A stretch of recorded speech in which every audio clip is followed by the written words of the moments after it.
আজ আমার মিনি ব্লগের ডে 10। সকাল সকাল উঠে ব্রেকফাস্ট কমপ্লিট করে আমি, মা আর বোন তিনজনে মিলে রেডি হয়ে গেছি, কারণ শপিং করতে যাব। পুজো তো চলেই এলো, আর তো জাস্ট কয়েকদিন বাকি। তাই রেডি হয়ে ট্রেনে করে চলে এসেছি সোদপুর। তোমরা তো সবাই জানো সোদপুরে নতুন শ্রীলেদার্স উদ্বোধন হয়েছে, যারা জানো না তারা আমার ব্লগ দেখে জেনে নিলে। তারপর ওখান থেকে জুতো কিনে আমরা বেরিয়ে চলে এসেছিলাম সোদপুর স্টেশনের কাছে একটা লস্যির দোকানে। ওখান থেকে ঠান্ডা ঠান্ডা লস্যি খেয়ে আমরা পুরো সোদপুর মার্কেটটা ঘোরা স্টার্ট করেছিলাম।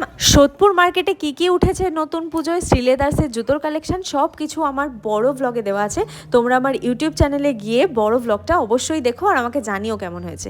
তারপর খুব খিদে পেয়ে গেছিলো, তাই জন্য আমরা চলে গেছিলাম ওয়াও চায়নায়, আর এই রাইস বোলটা অর্ডার করেছিলাম। যেহেতু দুপুর ভাত খেলে ভালো হয়, তাই জন্য এটাই অর্ডার করে খেয়ে দিয়ে বাড়ি এসেছি। আর এই দেখো এই জুতোগুলো কিনেছি, এই সেম জুতোটা আমি আর বোন কিনেছি।